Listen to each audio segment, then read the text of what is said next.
എന്റെ മംഗളപുരത്തുദേവാ, എന്റെ മംഗളപുരത്തുദേവാ, എന്റെ മംഗളപുരത്തുദേവാ. സൂര്യരശ്മി ഏറ്റാൽ വിടരാനായിട്ട് കൊതിക്കുന്നതായ ഒരു പുഷ്പമുണ്ട് പ്രപഞ്ചത്തിനകത്ത്.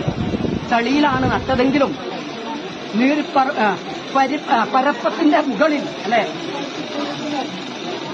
ചന്താമര പുഷ്പം എന്ന പോലെ അല്ലേ മന്ത്രി? നട്ടത് ചളിയിലാണ്, വിടർന്നത് ജലമധ്യത്തിന് മുകളിലാണ്, കൊതിച്ചത് സൂര്യൻ അല്ലെ കിരണത്തെയാണ്. സുഗന്ധം മഹാലോകത്തെല്ലാം പടർന്നു പടം അനുഭവിക്കുന്നതായ ആ ചൈതന്യ ശക്തികളായ അനുഭവത്തിൽ ആദ്യമായിട്ടും അനാദ്യമായിട്ടും മാറ്റീരം കൂടിയായിട്ട് 7 ലോകങ്ങളെ മണടക്കുവാനായിട്ട് നല്ലതും നാലാമത്തതുമായിരിക്കും വർഷക്കൂമവരാഹ നരസിംഹവടുവാഹരാമ ശ്രീരാമവരാമ 10 മാത്രമായിരിക്കുന്ന